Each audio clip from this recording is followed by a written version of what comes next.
Hello, and welcome to your lecture on Hellenization and the Library of Alexandria. Grab your student notes and use them to follow along and fill in any blanks that you missed in class.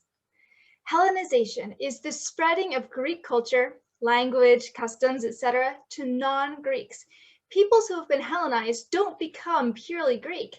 Instead, they integrate Greek culture with their own. They might start to speak Greek along with their own languages, worship Zeus alongside their own gods and build him temples with columns, and they might start to think of discussing mathematics and philosophy as a fun way to pass the time. Thanks to Alexander the Great, pretty much all the known world became Hellenized. After all, Alexander the Great and the generals who split his empire and ruled after him were Greek, and they Hellenized the lands that he had conquered. These Hellenized lands became known as the Hellenistic world, and it was in large part the great achievements of the Hellenistic world that inspired the Romans and other civilizations to learn from the Greeks as well. Of all the cities in the Hellenistic world, none was so famous as Alexandria, Egypt, which was a model of Hellenization. Designed and founded by Alexander the Great in 331 BC, Alexandria blended Greek and Egyptian architecture. Although this temple is not from Alexandria, it gives you an idea of what that Greek-Egyptian fusion might have looked like. Egyptian architecture tends to be built on a massive scale. So is this temple. Egyptian architecture tends to be covered with carvings of Egyptian life and gods. So is this temple. But take a look at this temple part in the middle. Doesn't that look rather Greek with its Corinthian columns? At its best, Hellenization took two cultures, one Greek, one not, and blended them to create something new and magnificent. Ships entering Alexandria's harbor would have been greeted by the lighthouse of Pharos. Standing at almost 400 feet tall and built of light blocks of stone, this lighthouse was the first lighthouse in all the world and, other than the Great Pyramid, the tallest man-made structure in the world for many centuries. It is considered one of the 7 wonders of the ancient world. People from all over the known world came to Alexandria to trade, and she quickly became one of the largest and wealthiest cities in the world, a title she would keep for several centuries. Here again, you see Alexandria as a model of Hellenization, as people from around the world come to buy and sell from each other, mingle, and learn from each other's ideas.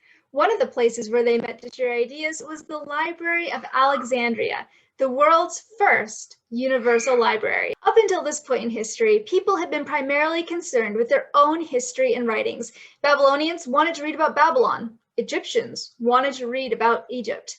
The Greeks were the first people to value knowledge outside their own culture. Of course, the Greeks valued Greek writing highly. They loved their histories and plays, their science and mathematics. But they were also interested in hearing what the Egyptians and the Persians and the Babylonians and the Israelites had to say. Even Alexander the Great took scientists with him on his campaigns to study the lands that he conquered. Hellenization spread that Greek love of outside knowledge to all the lands Alexander the Great had conquered. In about the year 295 BC, the Library of Alexandria was founded with the goal to collect, if possible, all the books in the world. Although the library purchased most of its books and had many other books donated to it, it did have some unorthodox methods of collecting new volumes as well. For one, every ship coming into Alexandria was searched for books. If a book was found that the library didn't have yet, the library would copy it, keep the original, and return the copy to the owner. At its height, the Library of Alexandria had over 500,000 books on every conceivable topic, from history and literature to medicine, folklore to law, mathematics to religion. Unsurprisingly, the city of Alexandria quickly became a hub of scholarship. Many of the world's brightest minds came to study at the library, including Eratosthenes in the 3rd century BC, who calculated the circumference of the Earth, that's how many miles around the Earth is, to within 50 miles. Heron, also called Hero from the 1st century AD, who invented the world's first steam engine, and Archimedes from the 3rd century BC, whose mechanical genius remained unmatched until Leonardo da Vinci over 1,600 years later. "Give me a lever and a place to stand, and I will move the earth," he famously said. Archimedes was challenged on this statement, and he met that challenge. Using cogs and pulleys, he managed to draw a fully loaded ship out of the water, complete with her crew, by himself. To give you a point of reference, this is a task that 100 men working together in the normal way would have struggled with. Archimedes' discoveries were so important that we still use some of his inventions today. Developing countries still use his water screw for irrigation, and everyone uses his formulas for calculating a circle's circumference and area. When you get to that part in your math textbook, you can thank Archimedes.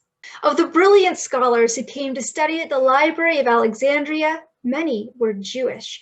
They were aware that, thanks to Hellenization, everyone was starting to speak Greek. There weren't that many people, even among the Jews, who still spoke Hebrew. So 72 Jewish scholars decided to translate the Old Testament into Greek so that everyone could read it.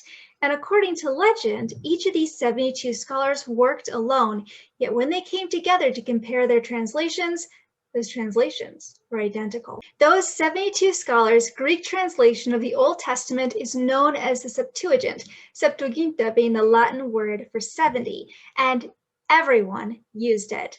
Jesus and the apostles quote the Septuagint whenever they quote the Old Testament. Even today, the Septuagint is used as a reference for modern translations. The Library of Alexandria was a priceless collection of knowledge from across the ancient world.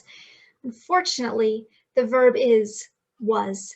Fire and violence destroyed the main library in 48 BC, and its daughter branch, which had been built to house all the books that wouldn't fit in the main library, in the late 4th century AD. The books were lost. The various kingdoms of the Hellenistic world did not outlive the Library of Alexandria. In fact, many of them fell long before the library did, to a new power rising in the world. Next week, we'll take a look at that power when we study the Roman Republic. See you next week.